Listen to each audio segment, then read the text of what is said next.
posters. And we're not going to look at this real long term because black lights actually, of course, the word black light is really kind of a misnomer, going to get your attention. It's like, how do you put out darkness? Although I've heard that there's I think a website or something that light bulbs are not really giving off light; they're just sucking in the dark. A flashlight is a dark sucker, and it's actually pretty well presented because you start to think, oh, yeah, maybe that's right. Maybe everything's dark and it just sucks dark in instead of putting out light. Completely logical. Yeah, of course, the sun is one of the biggest dark suckers of all. Anyway, okay.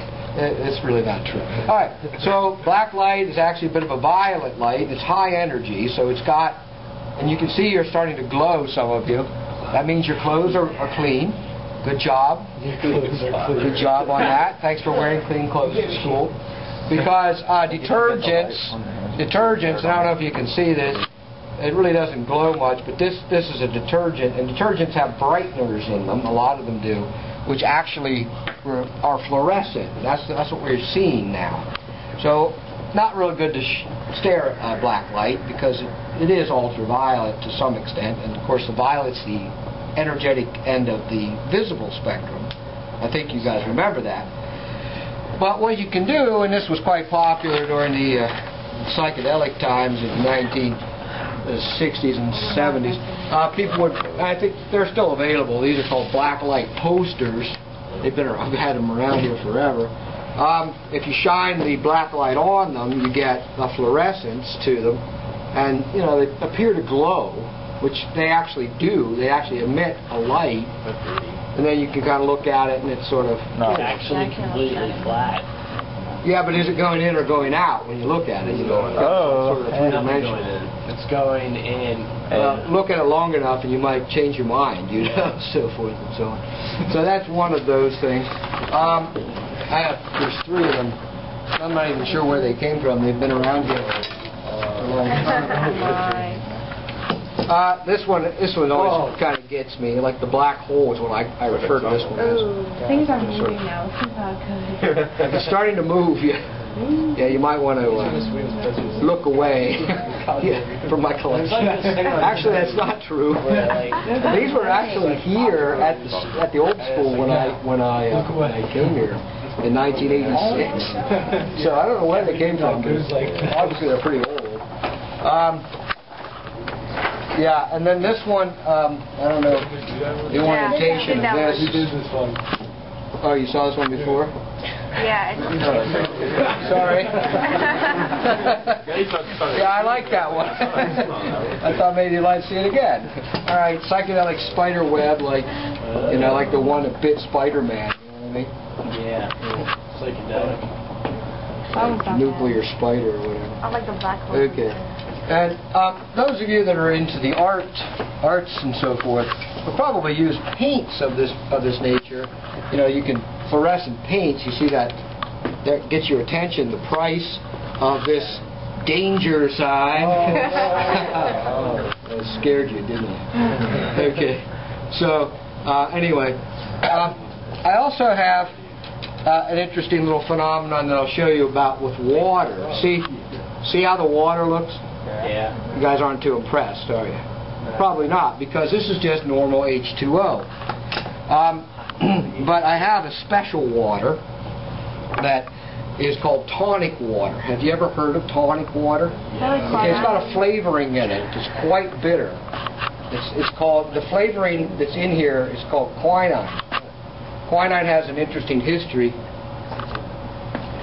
Well, yeah, it's sometimes mixed with other beverages and so forth, but you can drink it just on ice and what have you.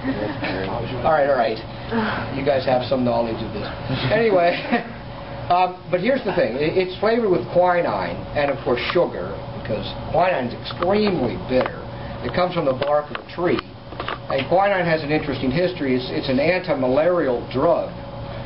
You might have heard of malaria. Okay, it's actually the #1 killer of human beings all time.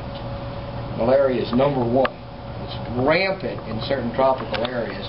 So people will dose themselves with quinine, and sometimes in the water and sometimes with pills and so forth, to prevent malarial outbreaks in your body.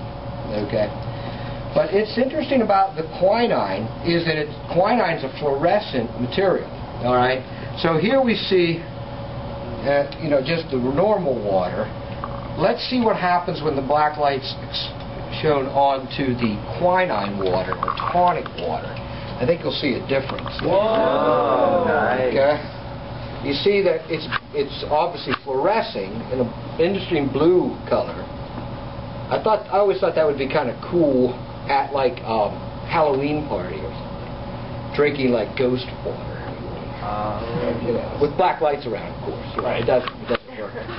The lighting, you don't see that phenomenon. But yeah, that usually gets your attention. One other thing. Now this is fluorescence. I was hoping to show phosphorescence, and I need somebody. Somebody provided one of these in first period, which was one of those rubber bands that are popular right now. Oh. That I is think I'm ready. Did you have one that is a glow in the dark? Oh darn. Yeah, they had a hippopotamus that glowed in the dark, and it was quite nice. We were able to observe it shining brightly. No go? You guys aren't participating in this craze? I hate those rubber I know, it's so crazy. Duly noted. Little brother has that. I have them, but they're not glowing in the Okay. dark. All right, then I guess we can't show that. No. I won't actually activate this light stick because you've all seen these, but I just thought I'd mention this. The light sticks are a form of luminescence called chemiluminescence. A chemical reaction activates the electrons. And of course they glow for quite some time. You can slow down the process by putting them in a freezer. I don't know if you guys knew that. If you're done with it, but it's not dead yet, so to speak, quote unquote, throw it in the freezer and then you can bring it back out, thaw it out, and it'll continue to glow.